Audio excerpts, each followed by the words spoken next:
Question आता है, ठीक है।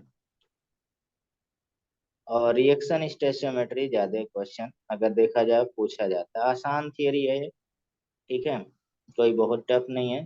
दूसरा यहाँ पे रिएक्शन स्टेशियोमेट्री बोलते हैं, मतलब जो रिएक्शन में हम लोग अगर वो चीज अप्लाई करते हैं, रिएक्शन स्टार, तो एक एक यहाँ पे हम लोग करते हैं।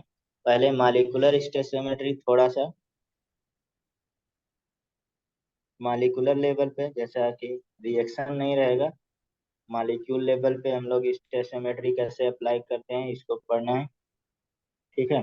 इसके क्वेश्चन करते हैं, मतलब कि बेसिकली स्टेशियोमेट्री क्या बताता है, it tells about the mole ratio और mass ratio of the element. कह सकते हैं it tells about the mole ratio और mass ratio of element in a molecule, ठीक है। तो मॉलिक्यूल है बेसिकली, जैसे एग्जांपल हम लोग कई बार ऐसा क्वेश्चन कर चुके हैं, जैसे NaOH है, सोडियम हाइड्रोक्साइड। इसमें देखा जाए अगर इसको स्टेशियोमेट्री के रूप में देखा जाए, 1 मोल हम लोग लिख सकते हैं सोडियम, ठीक है। इसी को हम लोग कह सकते हैं 1 मोल ऑक्सीजन लिख सकते हैं वो, ठीक है। और इसी को हम लोग लिख सकते हैं 1 मोल हाइड्रोजन। 1 मोल हाइड्रोजन लिख सकते हैं। तो इसमें देखा जाए और भी चीजें हो सकती हैं, जैसे हम लोग इसको कह सकते हैं 1 मोल सोडियम में कितना ग्राम सोडियम, 23 ग्राम सोडियम 23 होगा। और इसमें 1 मोल अगर देखा जाए ऑक्सीजन में कितना होगा, ऑक्सीजन। 16 ग्राम हो जाएगा, 16 ग्राम। और 1 मोल हाइड्रोजन में क्या हो जाएगा, 1 ग्राम हो जाएगा। 1 ग्राम हाइड्रोजन हो जाएगा। तो अगर देखा जाए ये सारे वैल्यू मिलके प्लस प्लस अगर हम लोग करते हैं, तो यानी कि स्टेशियोमेट्री ये बोल रहा है कि यहाँ पे हमारे पास 1 मोल कह सकते हैं सोडियम हाइड्रोक्साइड, और ये 40 ग्राम बनाएगा, 40 ग्राम। यानी कि इसको हम लोग ऐसे भी लगा सकते हैं, एन अपान क्या होता है, weight upon molecular mass, weight equal to N into M, क्योंकि 1 मोल आ गया, 1 इंटू 40 मोलिकुलर मास हो गया, तो यही हमारे पास वेट हो जाएगा, यानी 40 ग्राम हाँ। हो जाएगा। ऐसे भी आप सॉल्व करते हैं, पहले मोल कॉन्सेप्ट बेस लगा सकते हैं। इसमें कई आप ऐसे क्वेश्चन लगा सकते हैं, जैसे आगे एक दूसरा एग्जांपल और ले लेते हैं, जैसे बहुत इंपॉर्टेंट है Na2SO4 है, इसका देखा जाए इसी तरह से स्टेशियोमेट्री को ब्रेक डाउन। अब यहाँ पे देखें स्टेशियोमेट्री में 2 है, तो इसको मतलब इंक्लूड करेंगे, यानी कि 2 मोल क्या हो जाएगा, सोडियम हो जाएगा। और 2 मोल सोडियम कितना हो जाएगा, 46 ग्राम 46। हो जाएगा, हाँ डबल हो 46। जाएगा। ऐसे इसमें देखा जाए सल्फर कितना हो जाएगा, 1 मोल है, 1 मोल सल्फर है। और 32। 1 मोल सल्फर कितना होता है, 32 ग्राम 32। सल्फर हो जाएगा। इसी तरह देखा जाए ऑक्सीजन कितना मोल हो जाएगा, क्योंकि 4 मोल ऑक्सीजन है, 4 है, स्टेशियोमेट्री मीन्स यही है, 64। 4 मोल है। और कितना हो जाएगा, मतलब 64 ग्राम 60। ऑफ ऑक्सीजन हो जाएगा। और ये मिला के कितना 1 मोल हमारे पास बन रहा है, 1 मोल टोटल। और ये 142 ग्राम क्या है, 140। सोडियम सल्फेट बनेगा, ठीक है। तो ये मतलब कि ऐसे निकाल सकते हैं किसी का। अब जैसे इसमें ऐसे तो नहीं रहेगा, क्वेश्चन के रूप में रहेगा, तो क्वेश्चन इसका लगाते हैं, जैसे amount amount of Na2SO4 formed from 16 gram of sulphur is, ऐसे ये क्वेश्चन ही लगा चुके हैं, पहले भी पिछले क्लास में लगाए थे, ये पहले पढ़े थे। तो यहाँ पे देखा जाए ये 16 ग्राम ऑफ सल्फर, तो यहाँ सल्फर। पे स्टेशियोमेट्री को अप्लाई करना है बस। अब यहाँ पे क्या करना है, Na2SO4 या यूनिटरी मेथड से कर सकते हैं यार। अब ये टोटल कितना बन रहा है, 140, ग्राम 42। मालिकुलर मास के। ठीक है, अभी हमने किया। तो हाँ सल्फर हाँ। का कितना बन रहा है, यानी कि 32 ग्राम। अब जब 32 ग्राम सल्फर कितना बना रहा है, 142। तो यानी कि 16 ग्राम अगर सल्फर बोल रहा लिया जाए, तो कितना बनाएगा, उसका हाफ बनाएगा। वन हाफ फोर्टी बनाएगा। टू का क्या हो जाएगा, यानी कि 142/2 हो जाएगा, यानी कि 71 ग्राम। यही आंसर हो गया। ठीक है, यही आंसर हो गया। तो आप या तो स्टेशनमेट्री कर सकते हैं, या यूनिटरी मेथड जो आप लगाते हैं उससे भी लगा सकते हैं। ठीक है, किसी से भी लगा सकते हैं। जैसे नेक्स्ट क्वेश्चन। अब देखिए यहाँ पे, इसके बाद हम इसका जो एप्लीकेशन, एक तरह से, एक तो हम लोग मालिकुलर स्टेशनोमेट्री में ये वाला इस तरह से हम लोग एप्लीकेशन निकाल सकते हैं। दूसरा देखा जाए परसेंटेज ऑफ एलिमेंट भी निकाल सकते हैं। मतलब अगर देखा जाए एप्लीकेशन के रूप में, हम लोग element. Percentage of element in a molecule, किसी भी मॉलिक्यूल में, वैसे भी हम लोग निकाल सकते हैं, बिना स्टेशियोमेट्री के भी निकाल सकते हैं। तो यहाँ पे क्वेश्चन से ही शुरू करते हैं। जैसे percentage of oxygen oxygen in sodium hydroxide is, मतलब सोडियम हाइड्रोक्साइड में कितना परसेंट है ऑक्सीजन का। ऐसे हम लोग पढ़ते हैं percentage of nitrogen in urea, पहले भी निकाल चुके हैं कई बार। ठीक है, तो यहाँ पे क्या हो जाएगा, अब ये स्टेशियोमेट्री मेथड, जैसे NaOH अभी जैसे लिख रहे थे उसी, तो ये पूरा टोटल 40 ग्राम बना रहा है। ठीक है, अब यहाँ पे देखा जाए ऑक्सीजन 16 ग्राम है ये, और 16 ग्राम क्या बना रहा है, 40। तो यानी कि हमारे पास क्या हो जाएगा, 16/टोटल × 100। टोटल। तो क्या हो हाँ। जाएगा ये कितना हो गया, ऐसे कर लेते हैं, ऐसे चार ज्यादा चौक अच्छा सोलह चले, चार अरे सर, चौका चार 16, चौक 16। 40 आ जाए, 40। 40% आ गया। ठीक है, ये आंसर आ गया 40%। तो इसी तरह देखा जाए, किसी का भी हम लोग निकाल सकते हैं। जैसे परसेंटेज ऑफ नाइट्रोजन, बहुत फेमस क्वेश्चन है। नाइट्रोजन इन यूरिया, हम लोग किसान लोग तो जानते भी हैं कितना यूरिया में यस। नाइट्रोजन परसेंट होता है, 46.6 होता है। तो वही यहाँ पे निकलेगा। ठीक है, हम यहाँ पे सॉल्व कर सकते हैं। यानी कि NH2CONH2 यूरिया का फार्मूला। अब हाँ इसका मालिकुलर मास 60 ग्राम होता है। ठीक है, मोलर मास। और यहाँ पे देखा जाए, जो दो नाइट्रोजन के मालिक्यूल है, तो एक नाइट्रोजन 14 होता है, 2 नाइट्रोजन 28 ग्राम हो जाएगा। ठीक है, यानी कि 28 ग्राम अपान क्या हो जाएगा, 60 × 100। यही हमारे पास क्या लग जाएगा, आंसर हो जाएगा। ये 60 कट गया, और ये कितना जाएगा, 46.6% यही आएगा लगभग, आंसर हो गया।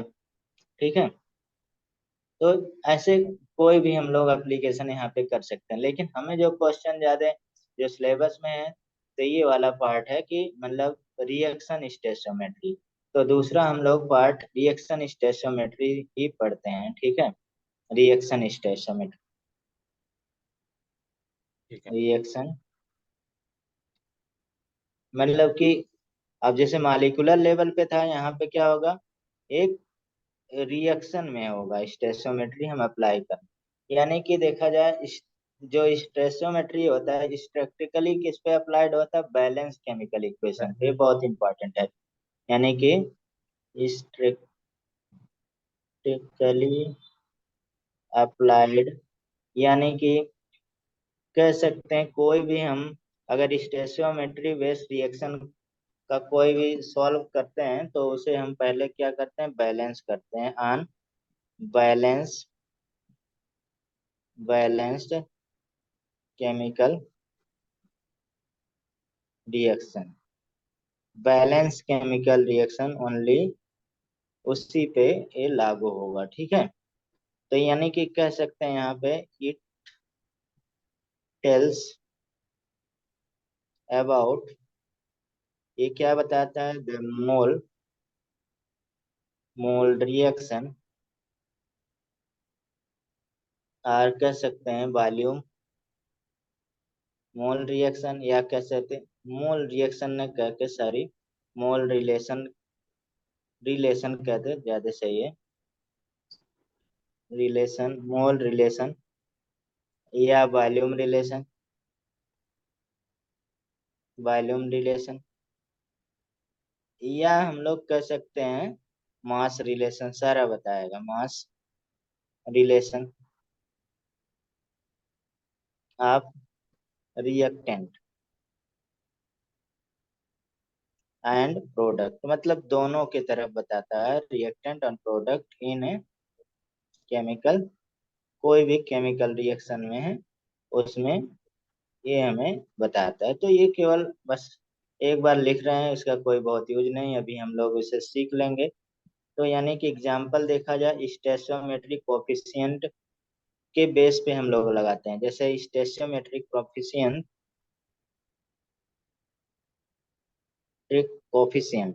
जो नंबर होता है वही क्या हो जाएगा, स्टेशियोमेट्रिक कोफिशिएंट हो जाएगा।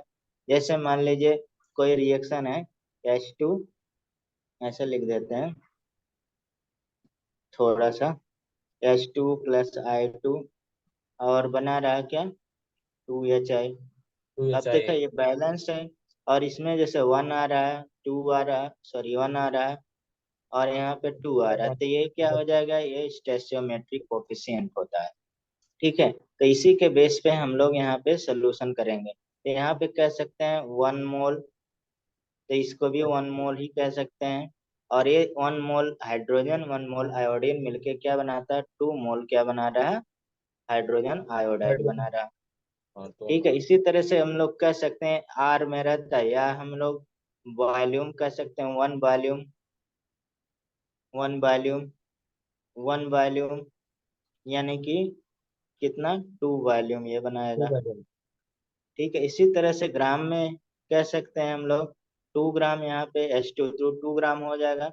और यहाँ पे आयोडीन 127 होता है तो 2 टाइम्स हो जाएगा, तो 254 ग्राम हो जाएगा। और ठीक है, और ये दोनों ऐड कर दीजिए तो कितना हो गया, 256 ग्राम हो गया।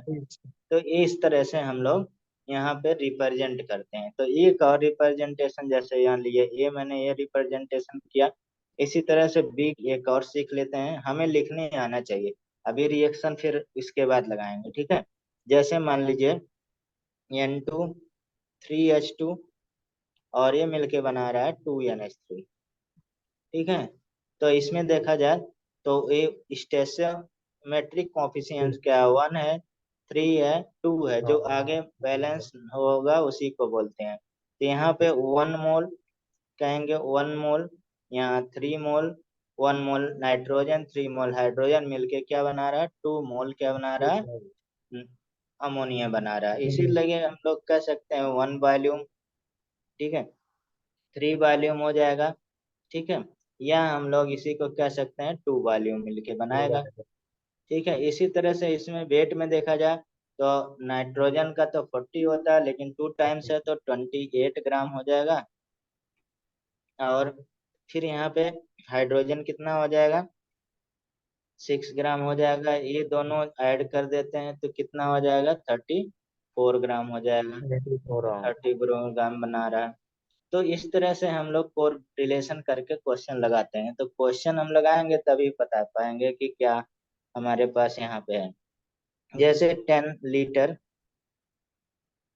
Litre of N2 and 30 litre of H2 are allowed to react, then volume of NH3 formed। तो volume of NH3 form is, कितना वॉल्यूम NH3 बनेगा। तो कुछ नहीं है, इसको हमें क्या करना है, पहले बैलेंस इक्वेशन लिखना होगा। बैलेंस इक्वेशन, तो यानी कि N2 और 3H2 और हमारे पास क्या है, बैलेंस थ्री 2NH3। ठीक है, इसको यहाँ रिवर्सेबल लिखने की कोई जरूरत नहीं, ऐसे सिंपल रिप्रेजेंटेशन अभी के लिए है। तो यहाँ पे बोल रहा है, ये देखिए स्टेशियोमेट्री कॉम्फिशिएंट क्या, 1 हो गया, 3 हो गया, 2 हो गया, और यहाँ पे 10 लीटर, ये 30 लीटर। ठीक है, तो ये कितना हो जाएगा, 20 लीटर। ये पूछ रहा है तो आंसर कितना हो गया, 20 लीटर आ हाँ गया, यही 20 आंसर मतलब हो गया। इसमें से 10 गैलन आंसर, पीस कर दिए। हाँ 20 लीटर यही आंसर हो जाएगा, तो इसमें कुछ नहीं है। ठीक है, केवल रिलेशन आपको पता होना चाहिए। जैसे अब amount of calcium oxide is obtain on heating 10 gram calcium carbonate. ऐसा नहीं कि इसी मेथड से, हम लोग कई मेथड से इस क्वेश्चन को लगा सकते हैं। तो यहाँ पे बोल रहा है कितना हमारे पास कैल्शियम कार्बोनेट बनेगा। ठीक है, तो ऑप्शन दे देते हैं। जैसे फर्स्ट ऑप्शन है 10 ग्राम, ठीक है, सेकंड ऑप्शन है 56 ग्राम, थर्ड ऑप्शन है 100 ग्राम, और फोर्थ ऑप्शन है 5.6 ग्राम। तो ये आपको दिया है, तो आपको सॉल्व करना है, क्या आंसर आएगा। ठीक है, तो कैल्शियम कार्बोनेट को हम हीट कर रहे हैं, तो कैल्शियम ऑक्साइड कैल्शियम और का प्लस कार्बन डाइऑक्साइड में रिलीज होगा। आप देखें यहाँ पे पहले हम जो ओरिजिनल है, इसका मॉलिक्यूलर मास, मोलर मास निकालते हैं, 100 ग्राम आएगा। ठीक है, इसका निकालेंगे तो कितना आएगा, 56 ग्राम आएगा। इसका निकालेंगे 44 ग्राम होता है। इतना आप निकाल सकते हैं अपने हम से। अब देखिए, जब यहाँ पे 100 ग्राम कैल्शियम कार्बोनेट का ब्रेक डाउन हो रहा था, तो हमें क्या मिल रहा था, 56 ग्राम क्या मिल रहा है, कैल्शियम ऑक्साइड मिल रहा है। कैल्शियम ऑक्साइड अब अगर हमारे पास दिया जाए कि 10 ग्राम कैल्शियम ऑक्साइड, तब क्या हो जाएगा, यानी कि 56 फिफ्टी सिक्स अपॉन क्या हो ग्राम जाएगा, 100 इंटू, 100 इंटू कितना हो 10। जाएगा बता सकते हैं, 10 हो जाएगा, क्योंकि ये 10 है ना। हाँ 10। समझ तो रहे हैं, ये तो फाइव इस सिक्स बेस ग्राम पे आ आप जाएगा ना। लगा सकते हैं। ये देखिए, मतलब एक तो ये स्टेशियोमेट्री बेस्ड क्वेश्चन है, ये या आप अपने आप 5.6। ही लगा सकते हैं, 5.6 ग्राम आ जाएगा। तो यानी कि डी आंसर यहाँ पे हो जाएगा।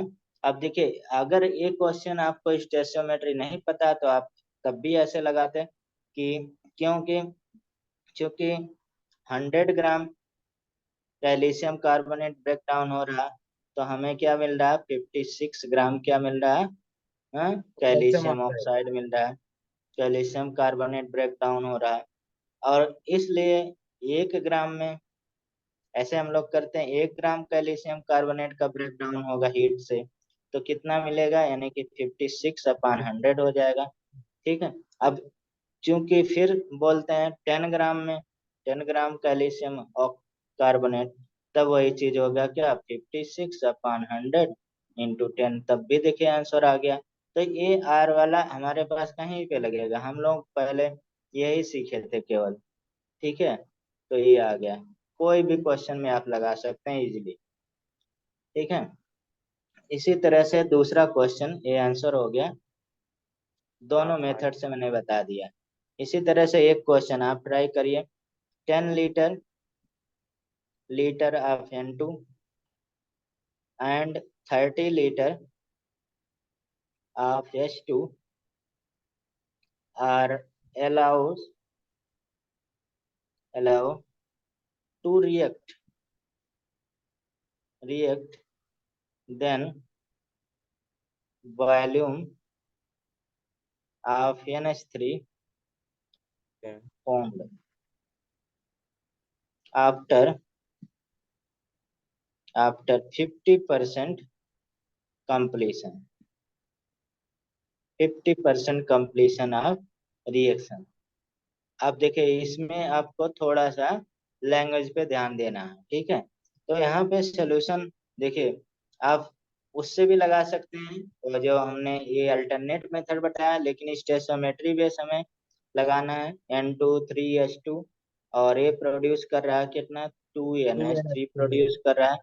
तो ये 10 लीटर था भैया, तो ये क्या, 30 लीटर हो कंज्यूम होगा, और ये 20 20 लीटर लीटर आ गया बनेगा। सर। ठीक है, 5 लीटर बोल रहा है, 50%, तो ये 50% हो रहा है। 50% मतलब कंज्यूम, मतलब कि 5 लीटर 10 का हाफ 50% क्या होगा, 5 होगा, तो ये हाँ 15 लीटर हो जाएगा। तो ये बनाएगा 10 लीटर बनाएगा, तो 10 लीटर ही क्या हो गया, आंसर हो गया इसका। ठीक है, ये कोई रिलेशन है, बस यही आंसर होगा। तो इस तरह से आपको क्वेश्चन करना है। इसके बाद देखा जाए इस कॉन्सेप्ट में आपको यहाँ से बुक में आपको लिमिटिंग फैक्टर दिया, लेकिन एक दो और क्वेश्चन हम लोग लगाएंगे जो लेटेस्ट क्वेश्चन हमें हमारे पास है, एग्जामों में आ रहे हैं वो सारे, ये भी सब आया ही क्वेश्चन है। ठीक है, तो लेकिन स्टेशोमेट्री पे क्वेश्चन थोड़ा सा और हम लोग सॉल्व करेंगे। ठीक है, जैसे इधर देखा जाए तो नीट में इधर से क्वेश्चन स्टेशोमेट्री बेस कम आया है। हाँ, जब से एनटीए करा रही है तब से क्वेश्चन नियर अबाउट नहीं आया है। ठीक है, लेकिन पुराने देखा जाए नीट वगैरह में जो पहले मतलब एआईपीएमटी वगैरह था तब ये क्वेश्चन आता ही था। ठीक है, ऐसा नहीं कि सिलेबस में नहीं है, एनसीईआरटी में है, लेकिन आता नहीं है। एक कन्वेंशन चलता है कि मतलब आ रहा है तो वो चीजें आता जा रहा है। ठीक है, उसी के बेस पे आपको लगाना रहता है। ठीक है, तो यहाँ पे कुछ लेटेस्ट क्वेश्चन जो आया हुआ है एग्जाम में, जैसे जेपमर होता था उसमें एक क्वेश्चन आया था अभी 2015 का, एक क्वेश्चन हम लगा लेते हैं। जैसे KMNO4 react with ferrous sulphate, ferrous sulphate according according to the following equation. ठीक है, तो इक्वेशन यहाँ पे दे दे रहा है, एक आयनिक इक्वेशन दे दे रहा है 5Fe, तो अच्छी बात है।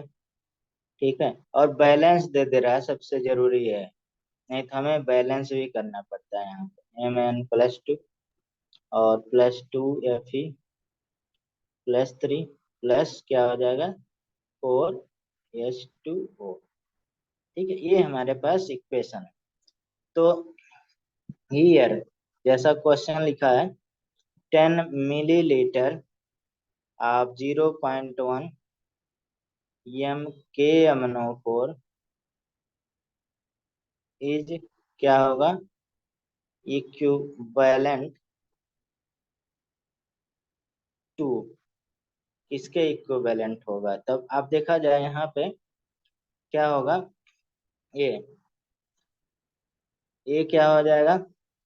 अब देखा जाए आंसर, मतलब हम ऑप्शन दे रहे हैं, थोड़ा आप प्रिडिक्ट भी कर सकते हैं। 50 मिलीलीटर आप 0.1 एम FeSO4, बी 20 मिलीलीटर आप 0.1 एम FeSO4, या 40 मिलीलीटर देखिए आप 0.1 एम FeSO4, सेम है, बस मिलीलीटर वगैरह ही केवल इन्होंने चेंज किया है। और 30 मिलीलीटर आप 0.1 मोलर FeSO4। तो ये हमारे पास क्वेश्चन है। ठीक है, इसी को आपको बताना है कितना मिलीलीटर रहेगा। तो अब देखा जाए क्वेश्चन का नेचर, तो यानी कि 10 मिलीलीटर आप 0.1 मोलर KMnO4 इक्विवेलेंट किसके होगा, तो इस पे आपको लगाना है। तो ये अगर देखा जाए हम लोग जो इक्वेशन है उसको फुल्ली लिखना पड़ेगा, क्योंकि हमें आयनिक इक्वेशन दिया है।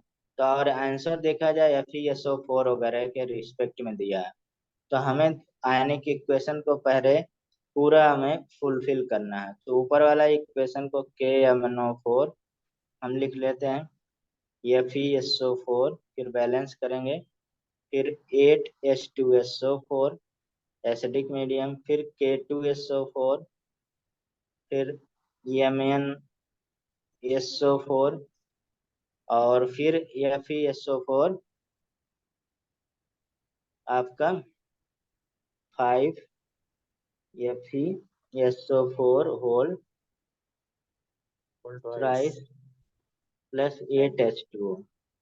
ठीक है, तो बैलेंस कर देते हैं, यहाँ पे 2 लगाना पड़ेगा और इधर 8 लग ही गया है, 10FeSO4 और 2 लगाना पड़ेगा। तो ये अब यहाँ पे देखा जाए क्वेश्चन में क्या देख सकते हैं, स्टेशियोमेट्री जो ये 2 मोल KMnO4 रिएक्ट करके, यानी कि 2 मोल नीचे लिख दें ऑफ KMnO4 जो हम सर्कल किए हैं, 2 मोल है ऑफ, यानी कि रिएक्ट विथ किससे, 10 मोल। 10 देखिए मोल्स। ना, विथ 10 मोल ऑफ FeSO4। ठीक है, अब देखा जाए यहाँ पे number of mole of KMnO4 in 10 millilitre में कितना हो जाएगा, तो आपका यानी कि नंबर ऑफ मोल कितना हो जाएगा, नंबर ऑफ मोल KMnO4,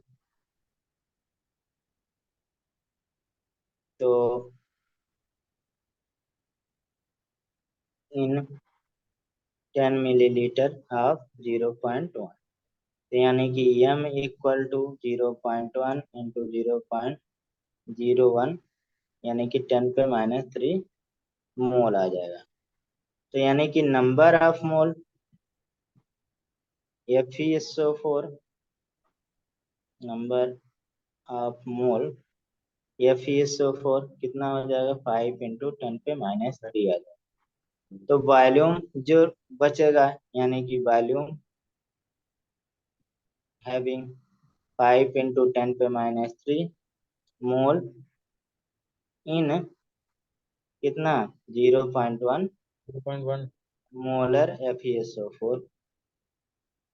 ठीक है, यानी कि अब कह सकते हैं 0.1, यानी कि 5 इंटू 10⁻³ इंटू 1000, और क्या होगा, बी हमें निकालना है मिलीलीटर में, तो बी मिलीलीटर में कितना आ जाएगा, 5 इंटू 10⁻³ इंटू प्लस 1000 अपान क्या होगा, 0.1 हो जाएगा। तो यानी कि अगर हम कट करेंगे तो इसको 0.1। हटाएंगे, 10⁻⁻1 हो जाएगा, ये कट जाएगा, 2 बच गया।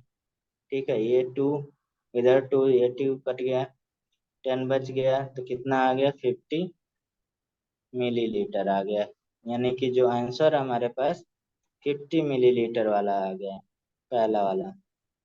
ओके। ठीक है, इस तरह से क्वेश्चन लगा सकते हैं। ठीक है, ऐसा कुछ नहीं है इसमें।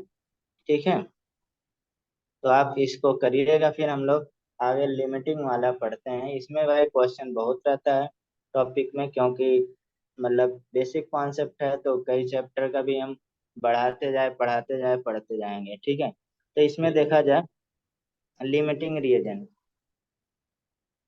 अब लिमिटिंग रिएजेंट कर लें तो ये वाला हो जाएगा, फिर हमें इम्पेरिकल फार्मूला जो इस साल भी आया था क्वेश्चन।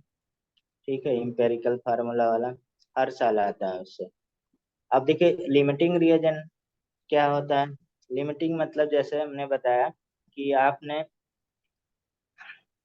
आपके घर शादी है, 10 सूट सिलने के लिए दे दिया। ठीक है, अब दर्जी ने क्या किया, सूट तो पूरा मतलब जो ऊपर वाला है जैकेट जिसे क्या बोलते हैं उसे, मत- वो मतलब तो वो 10 सिल दिया। पैंट जो सिला वो 5 ही सिला, तो कितने लोगों को पहनाएंगे, 5 ही लोगों को पहनाएंगे ना। नहीं, ठीक है, 10 का तो पहना देंगे। मतलब कि यहाँ पे लिमिटिंग क्या हो गया, पैंट हो गया। तो यानी कि जो लिमिटिंग रहेगा वो मिनिमम क्वांटिटी हो गई, वो टोटल कंज्यूम होगा। तो यानी कि ऑलवेज ऑलवेज देखे रिएक्टेंट में लगेगा, रिएक्टेंट, पहला चीज। दूसरा, present in less amount as required, present in less amount as required. ठीक है, तीसरा देखा जाए, तीसरा यानी कि कंज्यूम्ड कंप्लीटली ऑलवेज, बहुत इंपॉर्टेंट। अभी बोले जो लिमिटिंग रिएजेंट रहेगा उस पूरा पूरा कंज्यूम्ड हो जाएगा कंप्लीटली, कंप्लीटली ऑलवेज कंज्यूम हो जाएगा। ठीक है, उसके बाद देखा जाए fourth, amount of product depend on limiting reagent only. जो अमाउंट आप प्रोडक्ट बनेगा किस पे डिपेंड करेगा, कितने लोगों को पहनाएंगे, 5 ही लोगों को पहनाएंगे। आप product depend on limiting limiting reagent only, limiting reagent only. ठीक है। उसके बाद देखा जाए पांचवा, डिवाइड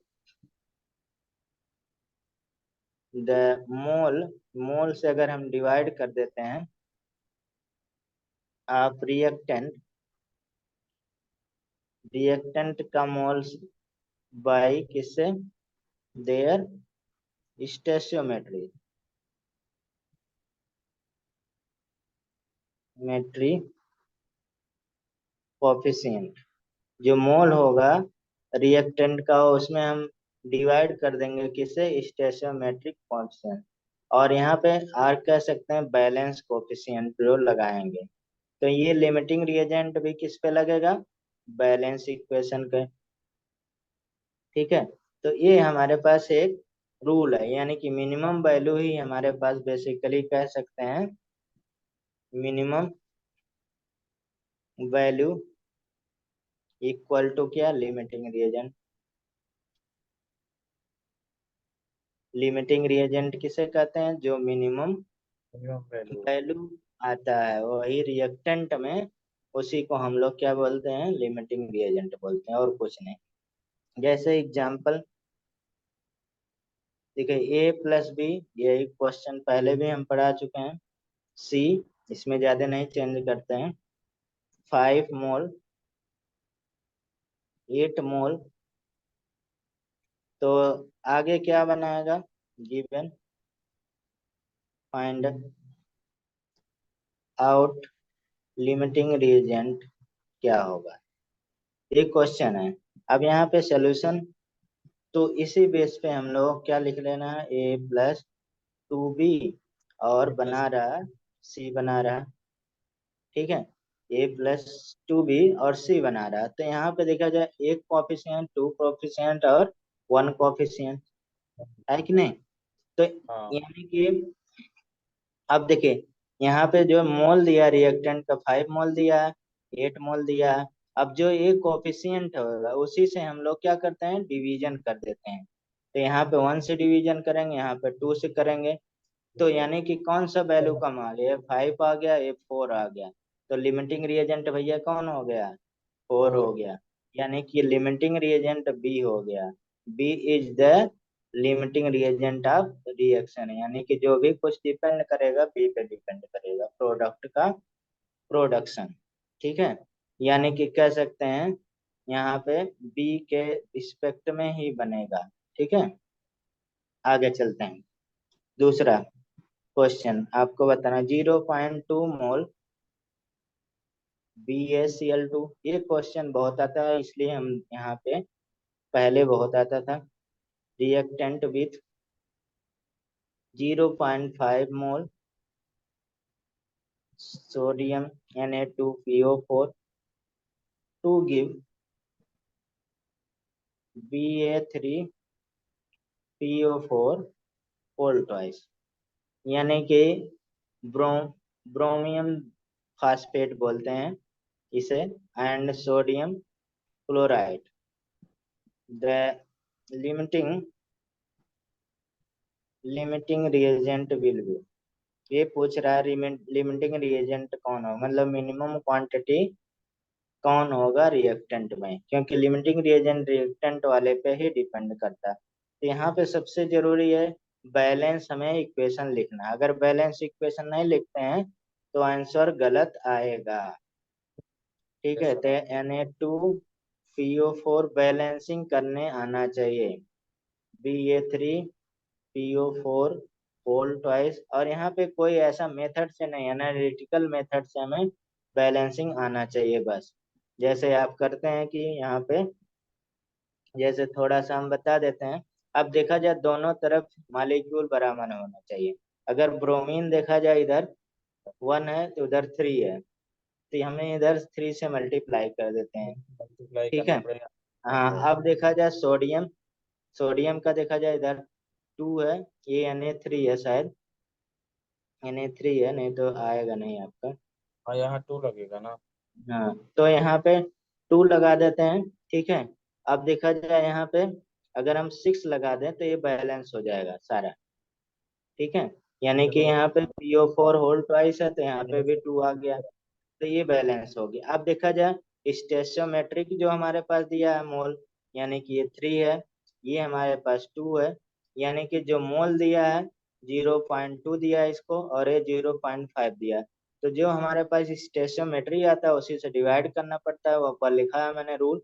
तो यहाँ पे 3 से डिवाइड करना है, यहाँ पे क्या से 2 से। तो यहाँ पे देखा जाए 0.06 आ रहा है, इसमें 0.25 आ रहा है, तो कौन लिमिटिंग रिएजेंट हो गया?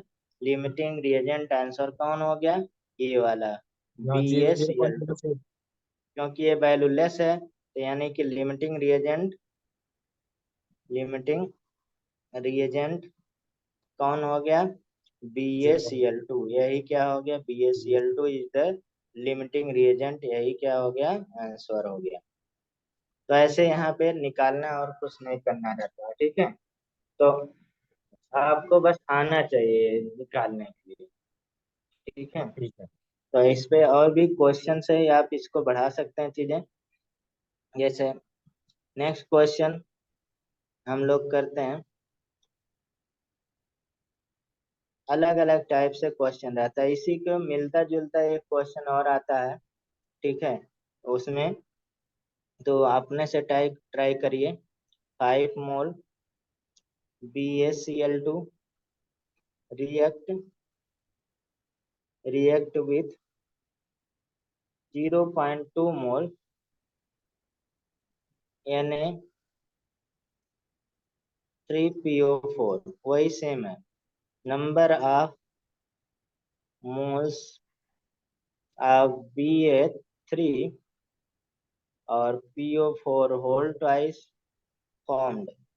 अब देखिए इसमें लिमिटिंग रिएजेंट नहीं पूछ रहा है, मतलब नंबर ऑफ मोल कितना फॉर्म हो रहा वो पूछ रहा है। ठीक है।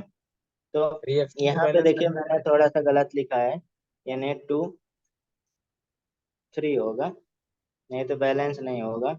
ठीक है।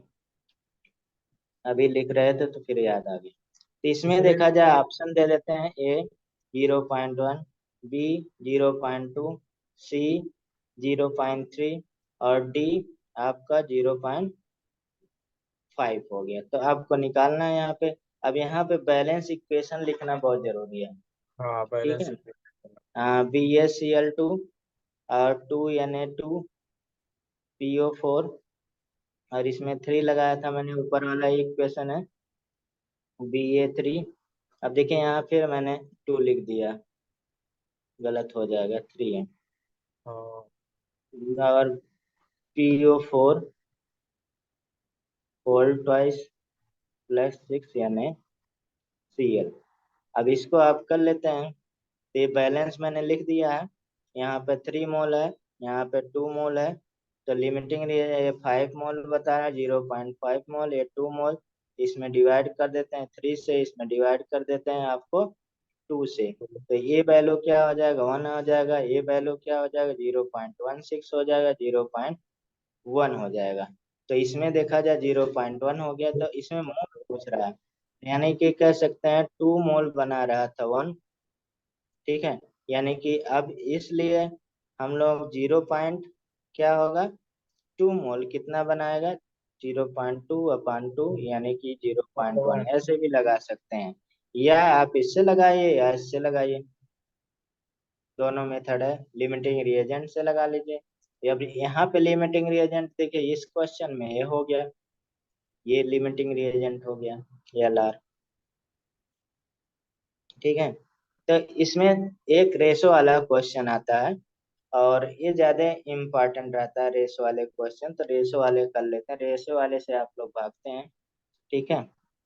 तो जैसे कंपाउंड HCFN कंटेनिंग या contains 53.3% xenon, then value of N as. अब देखिए बहुत आसानी से पूछ रहा, वैल्यू ऑफ एन एज। अब यहाँ पे गिवन, क्योंकि हमें मतलब कि थोड़ा सा अगर याद है ठीक है, नहीं तो आपको क्वेश्चन ज्यादातर दिया रहता है। ये एक्सी में अगर देखा, मालिकुलर मास, एटॉमिक मास जो जेनान का है कितना दिया है, 133, ठीक है, 133। और यहाँ पे एफ का कितना दिया है, 19 दिया। तो ये दिया, अच्छी बात है, इसी का हमें यूज करना है। तो अब देखिए ये हम लोग इसी बेस पे लगाना है। ये एक्सी लगा लिए, एफ लिख लिए अलग अलग। अब एक्सी में देखा जाए कितना आ रहा है वैल्यू, 53.3%। 3%। ठीक है, 100 में से 53.3% हो गया। ठीक है, हाँ। तो ये हमारे पास ये हो गया 53.3। तो ये कितना हो जाएगा बचा, 46.7 बचा। ठीक है, तो ये वाले वैल्यू में हम लोग क्या कर सकते हैं, इससे एटॉमिक मास से डिवाइड कर देते हैं। नहीं तो हमारे पास क्या नंबर ऑफ मोल आ जाएगा। तो इसमें क्या 133 से डिवाइड कर देते हैं, इसको 19 से डिवाइड कर देते हैं, दोनों निकालते हैं। अगर यहाँ पे निकालेंगे तो 0.4 आ जाएगा, और यहाँ पे 2.4 आ जाएगा। अब ये देखा जाए दोनों को हमें होल नंबर में बदलना है, तो ये दोनों हम हटा देते हैं, 6 चौक 24 हो जाएगा। तो यानी कि 1:6 रेशो हो गया। तो देखा जाए एक्स ई पे 1 आ गया, और एफ पे क्या हो गया, 6 आ गया, एम्पेरिकल फार्मूला। तो answer N is equal to कितना हो गया, 6 हो गया 6 है। आंसर। ऐसे निकालना है। ठीक है, जो अमाउंट रेशो जो होता है, एटॉमिक रेशो और मॉलिक्यूलर रेशो सब इक्वल होता है, पहले भी हम बता चुके हैं, अभी मिसलेनियस में फिर लिख देंगे। ठीक है, टू एलिमेंट, टू इसमें एलिमेंट इक्वेशन एक को होता। बैलेंस करना जरूरी है। हाँ, बैलेंस करना जरूरी है। बैलेंस ऐसा नहीं कोई बहुत हार्ड फास्ट है, आपको मतलब आसानी से हो जाता है। ठीक है, तो यहाँ पे देखा A30 दिया है और B10 दिया है, combine, combine together to give a compound, compound containing 75% of A, then formula of compound. Formula of compound, अब आगे हम लोग फार्मूला ऑफ कंपाउंड वाला ही पढ़ेंगे। एम्पेरिकल फार्मूला वो बहुत इंपॉर्टेंट है। तो यहाँ पे फार्मूला ऑफ कंपाउंड पूछ रहा है, तो कहीं भी पूछा जा सकता है। तो यानी कि टू एलिमेंट है, मतलब ए और बी, तो इसमें स्टेशियोमेट्री कितना लगेगा वो पूछ रहा है। तो यानी कि A30 दिया है और B10 दिया है। अब देखा जाए 3:1 कह सकते हैं, इसको हम लिख सकते हैं। और ये 75 है, तो ये 25% होगा। इसे हम 3 से डिवाइड कर दें, या 30 से डिवाइड कर सकते हैं, इसको 1 से डिवाइड कर सकते हैं। तो ये कितना हो गया, 25 हो गया, ये भी 25 हो गया। तो यानी कि दोनों क्या हो गया, 1:1 रेशो आ गया। तो आंसर क्या हो गया, ए बी आंसर हो गया एम्पिरिक फार्मूला। क्योंकि ए पे ही 1 हो गया, बी पे 1 तो लिखना नहीं है, तो ए बी हम आंसर लिख देंगे। ठीक है, आंसर क्या हो जाएगा, ए बी। ठीक है, इसी तरह से हम लोग कोई भी क्वेश्चन कर सकते हैं। ठीक है, तो ये लिमिटिंग रिएजेंट का जैसे जाते जाते इसमें एक क्वेश्चन, 1 ग्राम ऑफ A10 है, compound with B40 to give 5 gram of compound, दोनों मिला के क्या बन रहा है, रिएक्ट करके 5 gram of compound. The formula, formula of compound is, formula of compound is, A10 है, सोल्यूशन हम बता रहे हैं A10 है, ठीक है। और बी क्या हो जाएगा, 40 हो जाएगा। ठीक है, ए 1 ग्राम हो जाएगा, ये 4 ग्राम हो जाएगा रेशो में। तो यानी कि अगर देखा जाए यहाँ पे रेशो में तो कितना आ जाएगा, यानी कि जो गिवन है आप द कंपाउंड फार्मूला, तो ये क्या होगा 1:4। और कह सकते हैं क्योंकि एक अलग अलग मास तो 1:1, इसमें भी ये भी बन जाएगा। ठीक है, क्योंकि यहाँ 5 ग्राम का ले रहे हो तो हाँ। वही आ जाएगा। परसेंट। ठीक है। हाँ। हाँ, तो यहाँ पे देखा जाए तो ये हमें बेसिकली लिमिटिंग रिएजेंट करना था। अब देखा इसमें बेसिकली आता है जो ज्यादातर पूछा जाता है इम्पेरिकल फार्मूला। और ये जैसे हम लोग सिलेबस में आते हैं, जैसे हम लोग सिलेबस लिख लिख के यहाँ पे कर रहे हैं, तो उसी के अनुसार आते हैं। आप ऊपर सबसे पहले देखे, इतना सारा हमने पढ़ लिया अभी इस चैप्टर में। तो देखा जाए परसेंटेज कंपोजिशन कर लिए। अब यहाँ इंपेरिकल फार्मूला मॉलिक्यूलर फार्मूला बचा है, और केमिकल रिएक्शन है स्टेशियोमेट्री एंड कैलकुलेशन बेस्ड स्टेशियोमेट्री कर लिए। बस हमें इंपेरिकल और मॉलिक्यूलर फार्मूला यहाँ पे पढ़ना है लास्ट। ठीक है, और सब लगभग पढ़ लिए और कुछ मिसलेनियस क्वेश्चन लगा लेंगे, तो ये हमारे पास, देखिए सिलेबस के अकॉर्डिंग ही ये हमारे पास हो जाएगा एकदम, कि नहीं। हाँ। अब थोड़ा सा सिलेबस रख रख के पढ़ रहे हैं हम लोग, पहले हम्म। तो पढ़े हैं वैसा बहुत सिलेबस रहेंगे, क्योंकि कुछ आता नहीं है। आप देखें ये पेपर दिए होंगे, कोई क्वेश्चन था बाहर का, कोई नहीं, नहीं, कभी बाहर नहीं का रहता है। नहीं। हाँ, बाहर का नहीं है, पर यही है हम्म, कि अच्छे से पढ़े हो तो हो जाएगा सर। हाँ, अच्छे से जो क्वेश्चन लगना चाहिए। ठीक है, हाँ। आप लोग प्रैक्टिस नहीं करते हैं ज्यादा। ये सर, हाँ वही चीज। इम्पेरिकल इम्पेरिकल फार्मूला अरे इस बार एंड, क्वेश्चन करेंगे सर, तब आप करें। अब देखिए इम्पेरिकल फार्मूला क्या होता है, रेगुलर फार्मूला तो ऐसा नहीं है।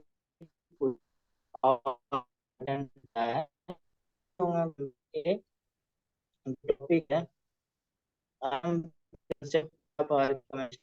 किया जाता है, क्योंकि ज्यादातर इम्पेरिकल फार्मूला मॉलिक्यूलर फार्मूला हम ऑर्गेनिक का ही निकालते हैं, इसलिए ये सारा ऑर्गेनिक में ही दिया रहता था, तो इसलिए पेपर सेटर के दिमाग में रहता है कि बहुत इंपॉर्टेंट है, तो हमेशा क्वेश्चन इस पे आता है, इस साल भी आया था। ठीक है सर, हाँ। तो यहाँ पे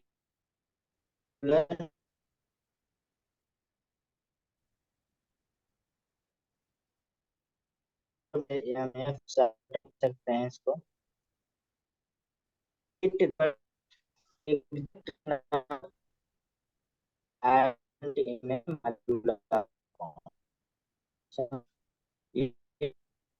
referent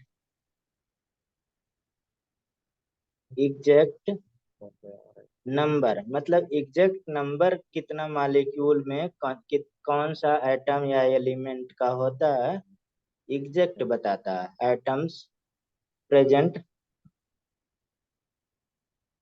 in a molecule of compound. कोई भी कंपाउंड लेते हैं, जैसे फॉर एग्जांपल जैसे ग्लूकोज हो गया, हो गया, कार्बन, हाइड्रोजन 12 है। ऐसे देखा जाए CH3CO में, ऐसे NH, मतलब कि मालिकुलर फार्मूला कि सिंपल बताएगा, सिंपल रेट बताएगा। तो इंपेरिकल फार्मूला कई बार क्वेश्चन आएगा, बताता है यानी कि हमारे पास इंपेरिकल फार्मूला है रेशो। रिवर्स